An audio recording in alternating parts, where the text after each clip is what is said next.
Dieu. Qu'il ressent dans mon cœur que nous devons adorer Dieu. Qu'il ressent dans mon cœur que nous devons adorer notre roi. Lui qui est mort à la croix pour nous. Lui qui est mort pour nous à cause de nos péchés. Pendant que nous lui faisions du mal, il a dit, Père, pardonne-leur, et ça pas ce qu'ils font. Quel amour que Jésus a manifesté pour nous. Pendant que nous ne connaissions pas, ignorants de la vérité, pendant que nous nous conduisions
Ah, nous allons prier.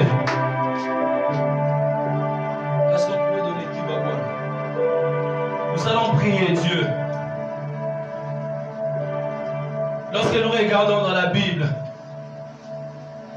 la plupart, la majorité de ceux qui ont vu et vécu le miracle de Dieu, ce sont ces gens qui s'étaient approchés de Dieu. La Bible nous parle d'un paralytique dans les évangiles. Cet homme était paralytique, mais ses amis ont compris une chose. Ils ont dit, le médecin ne pourront peut-être plus guérir notre ami. Et lorsqu'ils étaient au courant que Jésus était dans la maison, ils ont fait un effort de s'approcher de lui, d'approcher leur ami auprès de Jésus, parce qu'ils savaient, ils avaient la foi que si seulement leur ami était proche de Jésus, leur ami allait répondre à ses pieds. Ce soir, je veux que nous puissions, encore au travers de ces moments de prière, nous approcher de Dieu, parler à Dieu, faire connaître à Dieu ce que nous avons comme besoin. J'aimerais dire à quelqu'un ce soir, peut-être tu te dis, ces problèmes, qui pourrait me donner la solution? Ce soir, je vais dire à quelqu'un que ta solution, c'est auprès de Dieu. La solution pour ton problème, c'est auprès de Dieu. C'est pas auprès de ces gens, là où tu étais allé auparavant, qui n'ont pas pu donner la solution à ces problèmes. Mais ce soir, j'allais t'informer quelle est ta solution. Que la paix que tu cherches, et la joie que tu cherches, c'est auprès de Dieu. C'est que tu cherches que je le sais. Mais bien monter là que ça n'a monté mana yo ça n'a reposé. Mais là il faut que oza n'a reposé ça peut me bénir dans Nzambe. Et ça peut dans Nzambe. C'est pourquoi je veux que nous puissions prier. Que nous puissions prier Dieu ce soir. Que nous puissions faire connaître à Dieu ce que nous désirons. Comme Bartimée, lorsqu'il s'est approché de Jésus, Jésus lui a dit, qu'as-tu comme besoin? Qu'est-ce que tu veux que je fasse de toi? Il n'a pas d'apporter, il ne s'est pas posé. Il n'a pas dit beaucoup de mots. Il a exprimé son besoin. Les besoins de Bartimée, c'était le recouvrement de la vue. Il a dit, Seigneur, je vais recouvrir la vue. Ce soir, je sais qu'est-ce qui dérange ton cœur. Mais seulement ce que je sais, la solution au problème qui dérange ton cœur, c'est auprès de Dieu.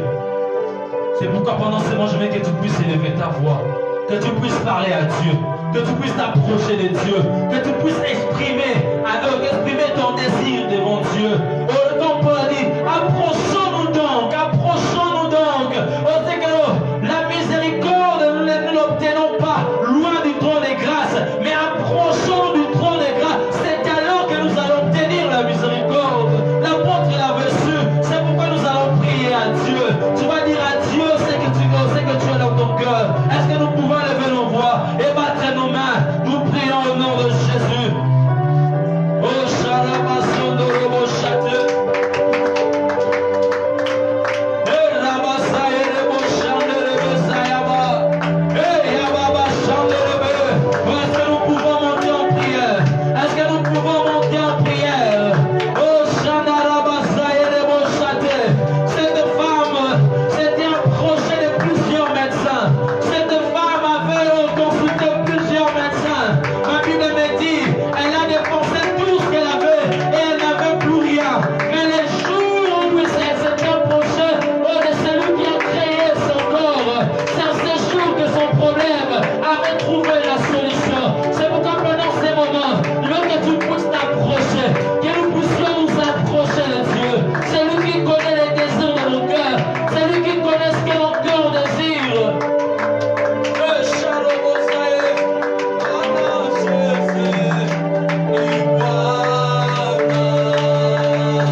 Robo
Il a dit dans sa parole, venez à moi vous tous, n'a pas déterminé un type de personne. Il n'a pas donné une caractéristique. Il n'a pas dit vous les types venez à moi, mais il dit venez à moi vous tous qui êtes fatigués, vous tous qui êtes chargés. Ce n'est pas quelqu'un qui viendra qui vous donnera du repos. Il dit venez à moi et moi je vous donnerai. Lorsque nous faisons un pas vers lui et lui aussi fait un pas, c'est pourquoi je veux que nous puissions faire un pas. Nous pouvons faire un pas de plus auprès du Seigneur, un pas de plus auprès du Seigneur.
Jeûner, à faire des nuits, prière, pour qu'un jour, pour qu'aujourd'hui nous puissions connaître le Seigneur. C'est pourquoi nous allons aussi prier. Nous allons prier pour ceux de ces quartiers de Club qui ne connaissent pas le Seigneur. Nous en sommes au courant que ces derniers temps, plusieurs boutiques, plusieurs magasins n'arrivent plus au-delà de 18 heures par peur d'être visités par le malfaiteur, par les Koulouna. Avant, ce sont nos amis. Nous avons eu à jouer une fois au foot avec eux. Nous avons eu à parler avec eux aujourd'hui. Ils sont dans ces choses. Au-delà d'eux, il y a aussi d'autres que nous connaissons dans le quartier qui ne connaissent pas le Seigneur, qui se livrent à l'impudicité, à l'ivrognerie, à toutes sortes de péchés que nous connaissons. Nous allons prier que Dieu touche leur cœur. Si tu connais les noms, mais que tu cites même le nom de ces jeunes, de ces papas, de ces mamans qui ne connaissent pas le Seigneur, qui sont dans la sorcellerie, dans les koulouna, dans le vol, dans l'impudicité, dans l'ivrognerie, dans toutes sortes de péchés, nous allons prier que Dieu puisse toucher leur cœur, que Dieu puisse changer leur cœur. Un jour aussi on a prié pour nous, et aujourd'hui nous pouvons prier, nous pouvons adorer Dieu, nous pouvons parler en langue, nous pouvons prêcher la parole de Dieu. Nous en sommes mérités. Et que la grâce que Dieu nous a accordée, nous allons aussi prier à Dieu que Dieu leur accorde cette grâce afin qu'ils changent de vie, afin qu'ils puissent devenir comme nous sommes. Est-ce que nous pouvons élever nos voix et prier au nom de Jésus? Nous prions pour les réveils dans notre quartier, que Dieu touche le cœur de ceux qui ne connaissent pas le Seigneur, de ceux qui n'ont pas reçu le Seigneur dans leur vie, afin qu'ils les reçoivent, qu'ils changent de vie. Est-ce que nous pouvons battre nos mains et prier au nom de Jésus? Est-ce que nous pouvons battre nos mains et prier au nom de Jésus? Priez pour ces jeunes qui se livrent dans les koulounes, priez pour ces jeunes qui se livrent dans les koulounes. Avant on parlait avec eux, avant on pouvait jouer au foot avec eux, avant on pouvait passer du temps avec eux. Aujourd'hui, c'est devenu presque impossible parce qu'ils sont dans une vie que nous connaissons tous. Est-ce que nous pouvons parler à Dieu? Est-ce que nous pouvons parler à Dieu, que Dieu touche leur cœur, que Dieu touche leur cœur, que le Saint-Esprit tombe leur cœur du péché. Lobo Shaka de Besayaba. Sang de Jésus, au nom puissant de Jésus, au nom puissant de Jésus, le Seigneur revient bientôt. Oh, que nous puissions être les seuls à voir part à la gloire au ciel, que nous puissions avoir part à la gloire de Dieu, que nous puissions avoir part à la gloire de Dieu, mais eux ils sont dans le péché. Est-ce que nous pouvons prier à Dieu, que Dieu touche leur cœur, que Dieu mette en eux la pensée de l'éternité, que Dieu mette en eux quel jour ils pourront et où est-ce qu'ils vont passer leur éternité, que Dieu tombe leur cœur du péché. Seigneur, au nom de Jésus, Seigneur, au nom de Jésus, nous te prions, Dieu, nous te prions de toucher le cœur de ces jeunes, de tous ces jeunes, Yahweh, qui volent, qui se livrent au koulouna, Yahweh, l'impudicité, à toutes sortes de péchés, Seigneur, au Dieu, Yahweh, éternel, au Dieu, Yahweh, éternel, au Dieu, de gloire au Jésus, Yahweh, éternel, au Dieu, de gloire au Jésus, nous te prions au nom de Jésus, Yahweh, nous te prions, Yahweh, Dieu, de toucher leur cœur, de toucher leur cœur, de convaincre leur cœur du péché, de convaincre leur cœur du péché, Yahweh, Seigneur, au Dieu.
Comme le Saint-Esprit était descendu, le jour de la Pentecôte, et il a touché le cœur de ces 3000 qui ont donné leur vie au Seigneur. Et ainsi, aussi Kimbola sera sauvé. Ainsi Kimbola aussi sera sauvé. J'aimerais que là où tu es, que tu puisses faire ces déclarations avec nous. Et que Kimbola sera sauvé. Sharaba Sotorobo Shata. Kimbola sera sauvé. Même si les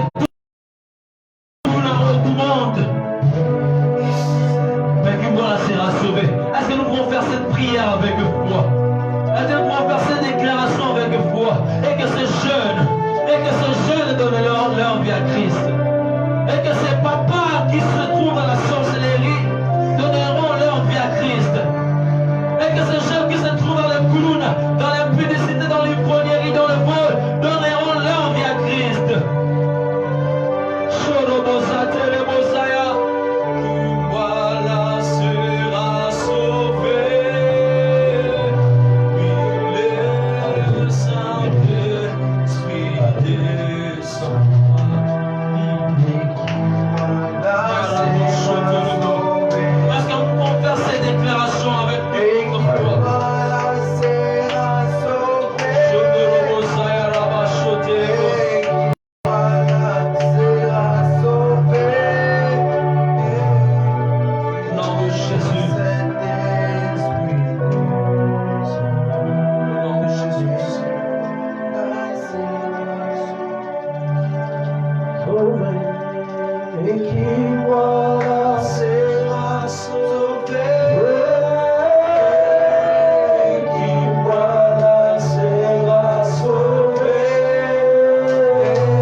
Seigneur, nous te rendons grâce et nous te disons merci. Nous voulons te dire merci pour cet après-midi. Tu nous aides, Éternel, à être vivants. Tu as étendu ta main sur nous, tu nous as soutenus, tu as mis ta main de grâce sur nous. Et là, nous te disons merci. Ce moment, que tu instruises ton peuple pendant ce moment, que tu parles à nos cœurs, car nous voulons t'écouter. Dans le nom puissant de Jésus. Amen. Amen.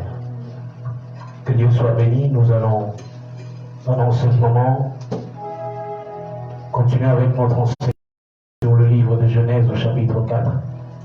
Et là, de parler de la vie de Caïn. Nous parlions de Caïn. Et nous observions ce qui était dans la vie de Caïn. Et aujourd'hui, nous allons encore observer quelque chose qui va nous édifier. Une leçon à prendre en compte. Une attitude à ne pas imiter. Et une attitude, s'il le faut, à imiter. Nous lisons Genèse chapitre 4, le verset 1 jusqu'au verset 10. La Bible dit que l'homme s'unit à Ève, sa femme, elle devient enceinte et elle met au monde Caïn. Puis elle dit, avec l'aide du Seigneur, j'ai donné la vie à un petit homme. Elle met aussi au monde Abel, le frère de Caïn. Abel devient berger et Caïn la terre. À la fin de l'année, Caïn apporte quelques récoltes du champ, il les offre au Seigneur. De son côté, Abel apporte les premiers agneaux de son troupeau et il l'offre au Seigneur. Les meilleurs morceaux. Le Seigneur reçoit avec plaisir Abel et son offrande, mais il ne reçoit pas Caïn ni son offrande. C'est pourquoi Caïn est très en colère. Son visage devient sombre de tristesse. Le Seigneur dit à Caïn, tu es en colère et ton visage est triste. Pourquoi? Si tu agis bien, tu peux te mettre debout. Si tu n'agis pas bien, tu es comme un animal couché à ta porte. Il t'attend en cachette, prêt à t'attraper. Mais toi, sois plus fort que lui. Caïn dit à son frère Abel. Notez bien, Caïn dit à son frère Abel, dans ma version il est dit, sortons dehors dans le champ. Il sort dehors et ils vont dans le champ. Sortons dehors dans le champ. Caïn se jette sur son frère Abel et il les tue. Alors le Seigneur dit à Caïn, où est ton frère Abel? Caïn répond, je ne sais pas. Est-ce que je suis le gardien de mon frère? Le Seigneur continue. Est-ce que tu as fait? Qu'est-ce que tu as fait? J'entends la voix du sang de ton frère dans le sol. Elle crie vers moi pour demander vengeance. Le sol s'est ouvert pour recevoir le sang de ton frère que tu as tué. Eh bien, maintenant, c'est Saul t'est maudit. C'est Saul t'est maudit. C'est Saul t'est maudit. Quand tu cultiveras, il ne te donnera plus ses richesses. Tu iras toujours d'un endroit à un autre et tu ne pourras jamais t'arrêter sur terre. Caïn dit au Seigneur, ma punition est très lourde. Amen. À la lumière de cette parole, nous remarquons une vérité. La version Louis II nous dit ceci. Est-ce que tu peux me lire la version Louis II? Allez-y. Rien que le verset en question. Je veux te dire là où il faut. Le verset 4. Lis le verset. Et Abel, de son côté, en fit une... Commence à partir du verset 3. Au bout de quelque temps, Caïn fit à l'Éternel une offrande des fruits de la terre. Ok. Et Abel, de son côté, premier-né de son troupeau et de leur graisse. L'Éternel porta un regard favorable sur Abel et sur son offrande. Amen. Allez-y encore, lisez avec moi le verset 8. Nous sommes dans Genèse. Genèse chapitre 4.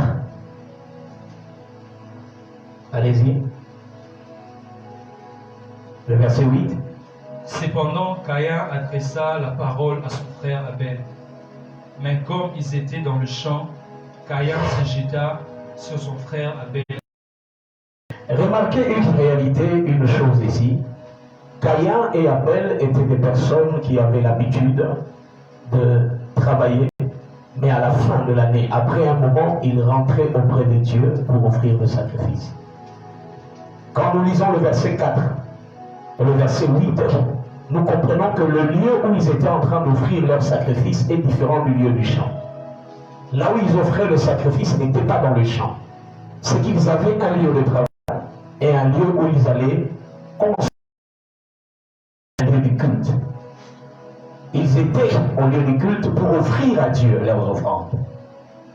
Ils ont offert leur offrande à Dieu. Ils ont prié, probablement. Ils ont sacrifié leurs dons à Dieu. Mais là, Dieu a réagi directement. Parce que le cœur de l'un n'était pas bon. Et celui de... Son cœur n'était pas bon envers son frère. Et lorsque Dieu n'accepte pas son offrande, que Dieu remarque que l'attitude de Caïn avait changé. Son cœur n'était plus bon. Il y avait de mauvaises pensées devant son esprit. Dieu lui prévient. Il lui fait attention. Je vois devant ta porte, le mal se tient. Il voulait simplement dire, ce verset ne veut rien dire que le verset 7. Il dit, si tu agis bien, le Seigneur dit à Caïn, verset 6, Tu es en colère et ton visage est attristé. Pourquoi? Pourquoi t'attristes? Pourquoi tu es en colère?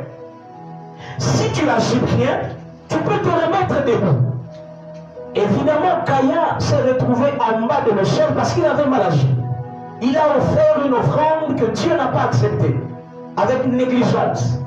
Il a négligé l'offrande vers Dieu. Il n'a pas considéré la valeur de ce Dieu. En entrant où il devrait se mettre à adorer Dieu, à offrir à Dieu, Caïn s'est présenté avec négligence. Caïn s'est présenté avec une forte négligence. Négligent qui était Dieu. Alors Dieu n'accepte pas son offrande. Et il accepte l'offrande d'Abel qui a considéré la valeur de Dieu. Et à la place, Caïn se fâche. Dieu lui fait la remarque. Mais si tu agis bien, tu peux te remettre debout.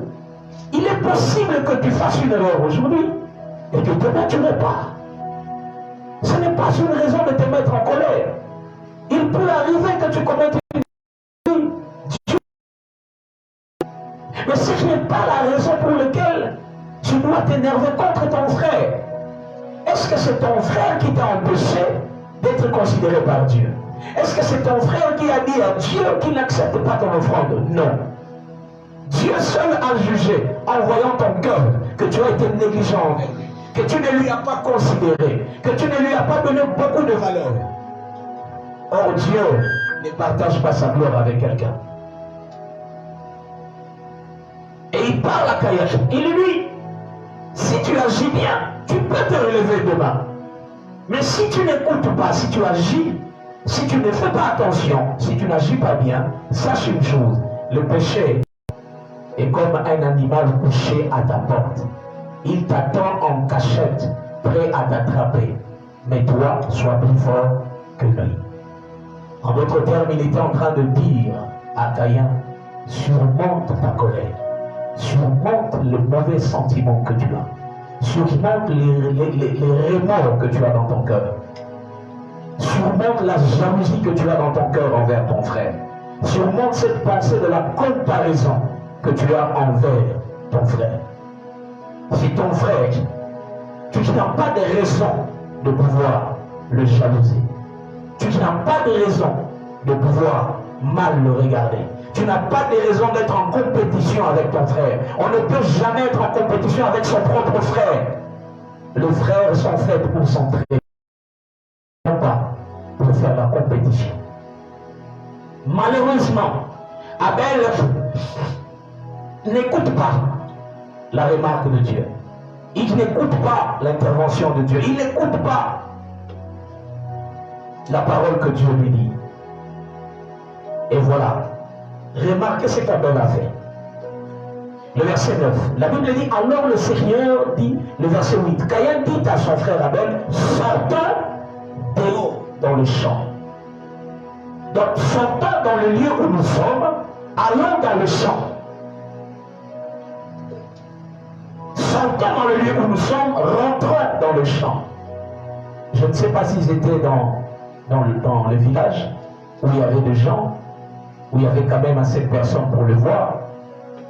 Et il lui demanda d'aller vers le champ, un endroit où il n'y a personne, afin qu'il puisse facilement faire sa sale besogne. Mais remarquez une chose, le lieu dans lequel Caïn est en train de parler, c'est le même lieu où ils sont en train d'offrir leur offrande. Pendant que Caïn propose à Abel de sortir, il lui demande de sortir où? De sortir du lieu où ils étaient. Ils étaient dans un lieu où ils venaient d'offrir à Dieu. Ils venaient de donner à Dieu leurs offrandes. Caïn lui demande, sortons de ces lieux, allons dans le champ. Si nous devons interpréter cette parole en tirant une conclusion, nous remarquerons l'erreur de notre frère Abel. Frères, sœurs, un homme spirituel a la facilité de voir ce qui est caché. Mais quand un homme spirituel se laisse couvert par les sens, il sera incapable de voir. L'un des pièges du monde spirituel, c'est les sentiments humains. Lorsque les sentiments sont sur nous, il nous sera incapable de pouvoir discerner. Il est incapable, impossible dans le monde spirituel s'il y a encore les sentiments qui pèsent sur lui. L'erreur de Caïn, d'Abel plutôt, était celui de pouvoir considérer son frère comme étant toujours son frère. Ils étaient dans le lieu. Puisque Abel écoutait Dieu, Caïn aussi écoutait bien Dieu. C'est que pendant que Dieu parlait, probablement,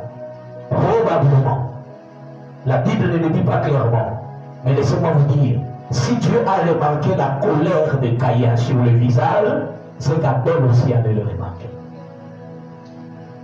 Mais Abel, lui, de son côté, n'a pas pu prendre en considération le visage de son frère. Il s'est dit, c'est mon frère, il ne me fera pas du mal.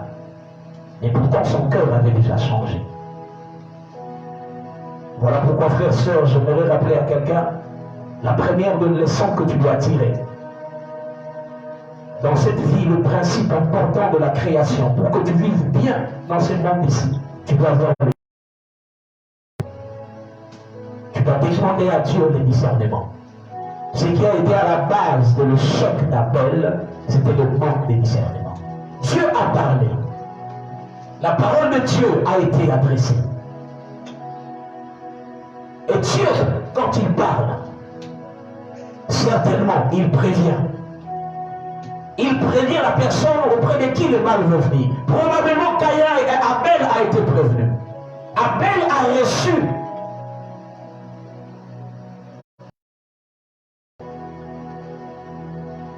des paroles pour lui dire fais attention.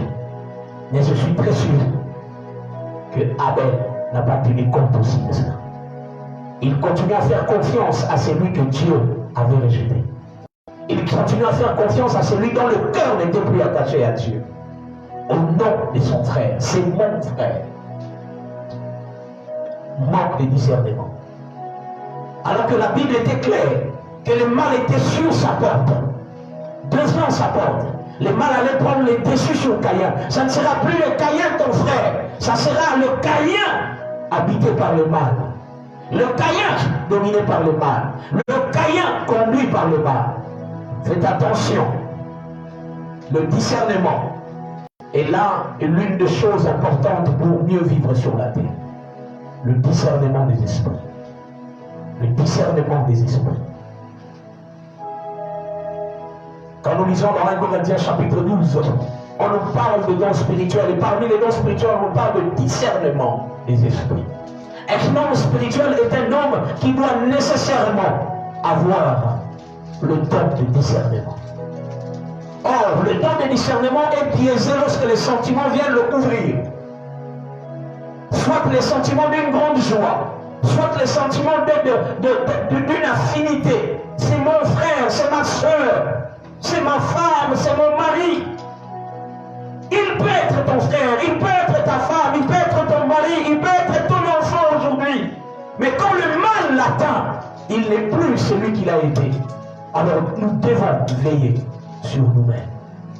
Deuxième erreur d'Abel. Son frère lui demande de quitter les lieux où ils ont sacrifié l'offrande pour aller au champ. Ce n'était pas le moment du champ. Parce qu'ils avaient déjà amassé. Ils avaient déjà récolté. Ils venaient de récolter. Et ils ont pris leur récolte pour venir offrir à Dieu. Donc il n'y avait rien à faire dans le champ. Vous comprenez, moi, avec moi aussi, que on ne va pas au champ à tout moment. Il y a un moment où on va semer, un moment où on récolte et on vient se reposer. Donc à la fin de cette année, ou à la fin d'un temps, c'était le temps de récolte. Chacun a récolté ce qu'il avait semé. Et ils sont allés offrir à Dieu. Ce n'était pas le temps de rentrer dans le champ. Là encore, je parle du discernement. Caïn appelle son frère, allons dans le champ.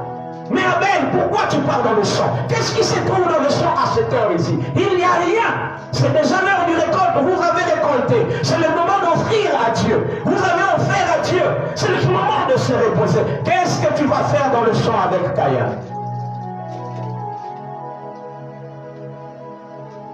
Vous remarquerez que dans notre frère Abel, son erreur était le manque de discernement. Son discernement a été biaisé par l'amour qu'il avait envers son frère. Il aimait tellement son frère qu'il a été incapable de discerner quand le cœur de son frère n'était plus avec lui. Et beaucoup dans cette vie ont perdu la vie parce qu'ils ont cessé d'être des hommes capables de les sentiments. Cet après-midi, je voudrais dire à quelqu'un, vous verrez que l'homme qui a reçu la responsabilité de protéger son frère, c'est l'homme qui a égaré son frère, la sentinelle. Quand Dieu revient, il lui pose la question au verset 9. Où est ton frère Abel? Écoutez la réponse de celui qui a reçu la responsabilité d'être la sentinelle d'Abel. Caïn répond, je ne sais pas. Est-ce que je suis le gardien de mon frère? Son cœur n'était plus attaché à Dieu. L'aîné d'Abel, non. C'était un homme habité par un esprit mauvais, par un esprit de la colère, un esprit d'animosité, un esprit de destruction, un esprit de jalousie, un esprit de comparaison. N'est-ce pas là un esprit diabolique? Le monde dans lequel nous habitons, l'homme peut être facilement habité par le diable. Je voudrais dire à quelqu'un cet après-midi, un homme spirituel doit veiller sur sa capacité de discerner les esprits. Doit veiller sur sa capacité de discerner les esprits. Lorsque vous ne savez plus discerner quel est l'esprit qui anime une parole, quel est l'esprit qui anime un acte, vous qui ne savez plus discerner, demain vous vous retrouverez comme Abel dans la tombe. Oh, je prie que tu ne puisses pas mourir de la main de ton frère. Je refuse que ton frère ne soit pas ton frère, ta soeur, ton enfant, ta femme, ton mari, ne soit pas la personne par qui le malheur entrera pour te détruire. Je prie Dieu que Dieu t'épargne en mettant en toi le discernement. Si Abel avait le discernement des esprits, il n'allait pas suivre Abel, Caïn. Il n'allait pas le suivre. Mais Abel, tu as manqué le discernement. Tu as manqué le discernement, Abel. Tu as laissé ton discernement être obscurci par le sentiment d'affinité que tu avais avec ton frère. Or, lui n'était plus de ton côté. Lui avait changé de camp. Dans son cœur, il pensait déjà du mal. Il commençait à réfléchir comment éliminer mon frère. Cette colère a commencé avant l'offrande. Il enviait son frère. Il enviait la vie d'Abel. Il jalousait la vie d'Abel. Mais Abel, jusque-là, était incapable de pouvoir remarquer que son frère n'était plus avec lui. Est-ce que c'est ton cas? Laissez-moi vous dire une chose. Dans l'homme, c'est l'esprit. Et le diable peut envahir un esprit. Il peut dominer sur un esprit qui se laisse conduire par sa chair. Quand tu laisses ton esprit être conduit par ta chair, ton esprit peut être possédé par les pensées démoniaques, par les pensées d'animosité, les pensées de la destruction, les pensées de la négligence. Et voilà, Abel, aux fleurs de l'âge, avec tous les talents qu'il avait, avec toutes les grâces qu'Abel possédait, il a vu ses grâces s'arrêter du coup. Oh, dis avec moi, pas moi. Répète avec moi, pas moi. Est-ce que tu peux le dire avec moi, pas moi? Ça ne sera pas ton cas dans le nom de Jésus. Ta vie ne s'arrête. Tu iras, tu sortiras de cette terre, rassasié de jour, l'abat de tous tes talents. Tu auras accompli tous les projets de Dieu sur ta vie. Aucun projet du diable ne t'atteindra. Alors je te prie, si tu veux rester en vie, si tu veux continuer à vivre dans ce monde où la Bible dit, je vous envoie dans la gueule du loup. Le monde dans lequel nous vivons n'est pas un monde qui nous aime.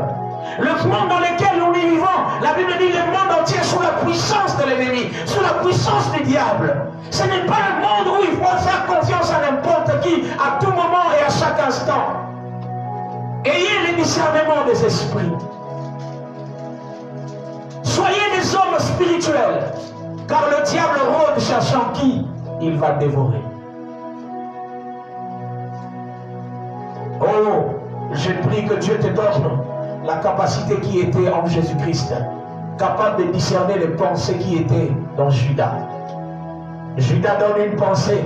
Est-ce que ces parfums, on ne pouvait pas les vendre pour acheter les dents aux pauvres? Jésus les regarde, il discerne et dit ça, ce n'est pas la pensée de pouvoir aider les pauvres. Il était un voleur. Dieu a dit, Jésus que son langage n'était pas vrai. Il est possible que Dieu te donne ces dons de discernement pour que tu vives longtemps sur la terre. Sois éveillé et possède ces dons de discernement. Beaucoup d'autres sur la terre ont perdu leur vie. Beaucoup d'hommes ont cessé d'exister avec les talents parce que d'autres ont commencé à envier leurs talents, à envier ce qu'ils possédaient. Alors que Abel n'a pas interdit à Caïn de posséder ce que lui il avait. C'était plus simple s'il voulait avoir des animaux, de demander l'animal à son frère. Abel allait lui donner et il allait sacrifier. Est-ce que pour vraiment que Caïn soit accepté par Dieu, il fallait qu'Abel meure? Non. Ça, c'était la pensée diabolique. Des fois, quand le diable atteint la pensée de quelqu'un, tu ne sais plus voir clair parce que tu es obscurci par tes pensées diaboliques. Je voudrais rappeler à quelqu'un le monde dans lequel nous vivons. La Bible dit, Apocalypse dit, sur la terre et avec tous ses habitants. Car le diable est descendu avec une grande colère, sachant qu'il lui reste peu de temps.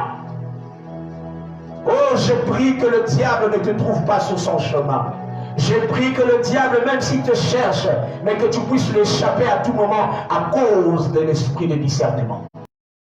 Si Abel pouvait avoir l'esprit de discernement, il n'allait pas suivre Caïn. Oh, je me rouvrirai une parenthèse. Toute proposition n'est pas acceptée dans la vie.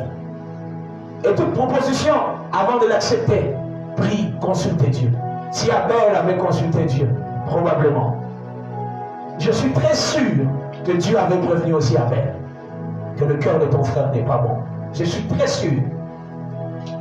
Mais c'est Abel qui n'a pas tenu compte de cela. Parce que la Bible dit Dieu parle, tantôt d'une manière, tantôt d'une autre. Mais c'est l'autre qui ne prend pas garde. Dieu parle. Dieu ne peut pas voir le malheur et ne pas signaler. Dieu parle toujours. Voilà pourquoi c'est la même chose qu'il a donné à Caïn. Le rôle que lui-même avait de sentinelle. Il dit à Caïn, où est ton frère? Il dit, je ne suis pas la sentinelle de mon frère. Pourtant Dieu est celui qui veille sur nous. Mais il nous a créés pour que nous soyons sentinelles les uns les autres. Mais comment pourras-tu veiller sur ton frère si tu ne peux pas avoir un esprit de discernement? Comment est-ce que tu sauras quand ton frère est avec toi, quand il n'est plus avec toi? Et s'il n'est plus avec toi, comment tu vas sonner la trompette pour lui dire de rentrer sur le bon chemin? Voilà pourquoi il est important que nous ayons tous un esprit de discernement. Ce n'est pas en vain que le Saint-Esprit, en descendant à la chambre haute, a répandu le don de discernement des esprits. Ce don est un don important pour la marche sur la terre. Ce don est un don important sur la marche sur la terre. Les gens qui n'ont pas su discerner, beaucoup sont morts. Je vous donne l'exemple de ces prophètes, du jeune prophète. Ces jeunes prophètes dont Dieu a envoyé pour aller faire des miracles, il lui dit, ne mange pas dans cette ville. Mais parce qu'il a manqué de discernement, le vieux prophète est venu lui dire, oui, Dieu te parle, mais est-ce que ce qu'il te dit là, c'est Dieu qui te parle? Il a manqué de discernement. Pourquoi? Il s'est fié à l'identité de la personne. C'est un vieux prophète. C'est que ce qu'il dit, c'est un homme sage. Frères, sœurs, le cheveu blanc ne constitue pas la sagesse. La sagesse est un don de Dieu. Il y a des gens qui usent de leur expérience pour être rusés. Et ils appellent leur ruse la sagesse. Cet homme, ce prophète n'était pas sage, il était rusé. Et lorsque le jeune prophète a mangé, c'est sur la même bouche du vieux prophète qu'est sortie la mort. Ainsi parle l'Éternel. Les lions t'entendent sur le chemin et ils vont te dévorer. Oh, je déclare sur ta vie que toi tu ne seras pas dévoré tout au long de ton chemin. Ce n'est pas normal que le jeune puisse mourir et que le vieux continue alors que normalement la Bible dit tu t'en iras rassasié dessous. Comment le vieux pouvait-il continuer à vivre et le jeune consommer et dévoré par le lion? Je déclare que ça ne sera pas ton cas dans le nom de Jésus. Oh, je déclare que ça ne sera pas ton cas dans le nom de Jésus. Je déclare que ça ne sera pas ton cas dans le nom de Jésus. Je prie que le don de discernement soit sur toi. Quel que soit ton âge, je ne m'adresse pas à ton âge ni à ton corps. Je m'adresse à ton esprit, car ton esprit n'a pas d'âge. Je prie que le Saint-Esprit te remplisse du don de discernement pour discerner quel est l'esprit qui dirige les actes de quelques personnes.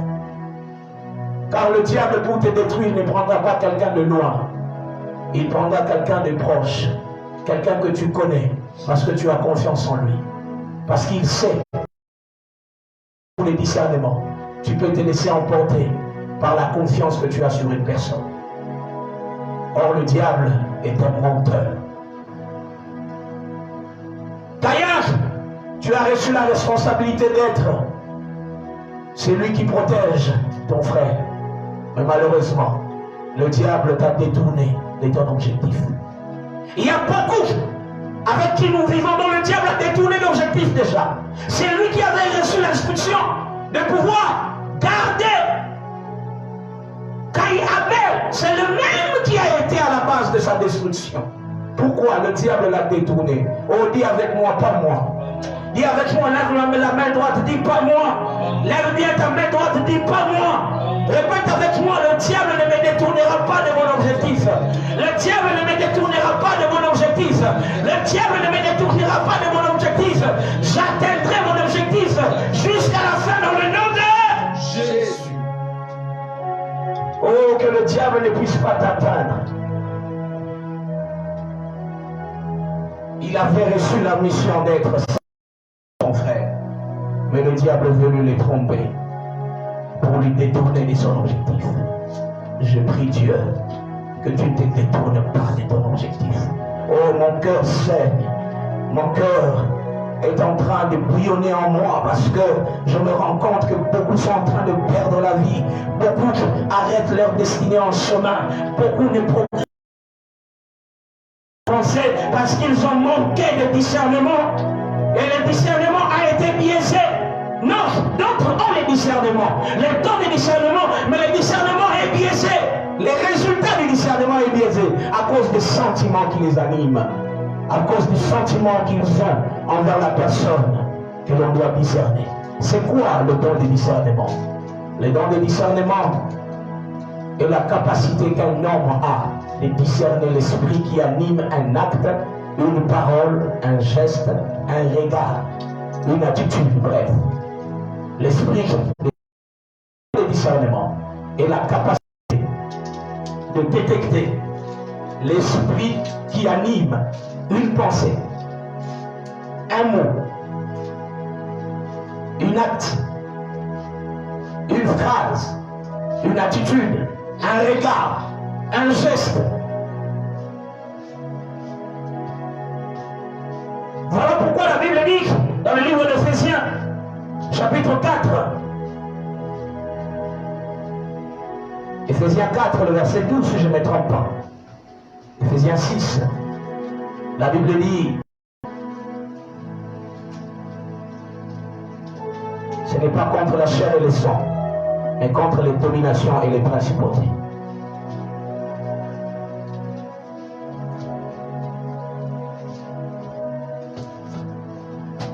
Éphésiens 6.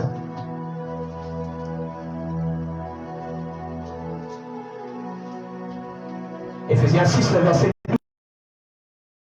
La Bible dit ceci, à partir du verset 10. Au reste, fortifiez-vous dans le Seigneur. Éphésiens 6, verset 10 à 13. Au reste, frères, fortifiez-vous dans le Seigneur, et par sa force, toute puissante. Revêtez-vous de toutes les armes de Dieu, afin de pouvoir tenir ferme contre quoi? Les ruses du diable. Revêtez toutes les armes de Dieu, afin de pouvoir tenir ferme contre les ruses du diable. Le diable est rusé. Les dons, c'est pour tenir les ruses du diable. Et vous, naître. Qu'est-ce que je dis? Le verset qui suit. Car, écoutez, revêtez-vous de toutes les armes de Dieu afin de pouvoir tenir ferme. Nous n'avons pas à lutter contre la chair et le sang, mais contre les dominations, contre les autorités, contre le prince de ce monde de ténèbres, contre les esprits méchants dans les lieux célestes. Ah bon? Ce n'est pas contre la chair et le sang que tu vas combattre, mais c'est contre les dominations et les principautés. Cela veut dire quoi? La chair et le sang a derrière lui une domination, une principauté, une autorité qui les dirige. Chaque chair, chaque sang, la chair et le sang, on parle des hommes. Les hommes ont derrière eux des dominations, des principautés, des autorités qui les dirigent. Et ces autorités sont dans le lieu céleste. Et ils dirigent les hommes sur la terre. Il les conduit. Alors frères et sœurs, rien que par le discernement, que tu pourras discerner quel est l'esprit qui est derrière. Ne t'attaque pas à un homme, attaque-toi à l'esprit qui est derrière. Ne t'attaque pas à une personne, attaque-toi à l'esprit qui est derrière. Mais comment? Quand un homme est déjà conduit par le diable, est déjà utilisé par le diable, ses paroles, ses conseils, ses orientations ne sont pas à prendre directement sans pour autant les tamiser à la lumière de la parole de Dieu. Quand un homme, vous discernez qu'un homme derrière lui, ce sont des pensées diaboliques, il y a des principautés, des autorités qui sont derrière les mots, les paroles que cette personne peut sortir, ne les appliquez pas directement. Faites-le sur base de la parole, par la prière. Car le Saint-Esprit, qui donne le don de discernement, connaît tout cœur, sonde le cœur et les reins. Le Saint-Esprit a la possibilité de te dire qui est et qui est, qui est et qui ne l'est pas. Frères, sœurs, je termine cette exhortation pour te dire ce matin, tu dois demander l'esprit de discernement. Je le sens fortement dans mon cœur que ces temps ici sont des temps mauvais. Ce sont des temps où le diable a multiplié ses ruses et ses stratagèmes. Et vous avez besoin de discernement. Que le Saint-Esprit remplisse de l'esprit de discernement, afin de discerner la pensée de Dieu, afin de discerner ce qui est bon et ce qui est agréable pour Dieu. J'aimerais que tu pries avec moi, que tu pries de tout ton cœur et que tu demandes à Dieu, cher Saint-Esprit, donne-moi l'esprit de discernement. Remplis-moi de ton esprit de discernement. Remplis-moi de ton esprit de discernement, afin que je discerne, les pensées, les esprits cachés derrière les pensées, les mots, les actes, les regards. Razatabashata. Est-ce que tu peux te mettre debout et prier avec moi? Réclame que le Saint-Esprit t'aide.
Prie avec moi que le Saint-Esprit te donne l'esprit de discernement.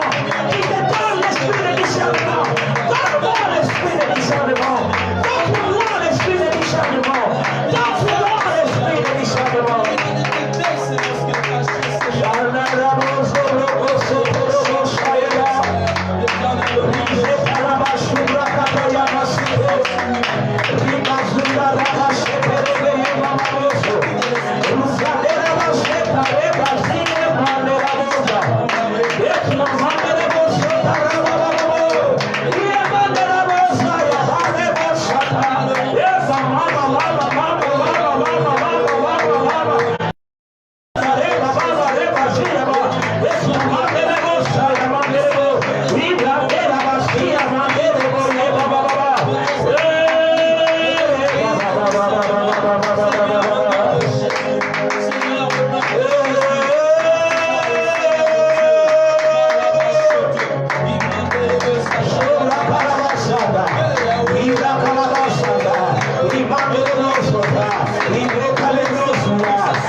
Dans ta gloire.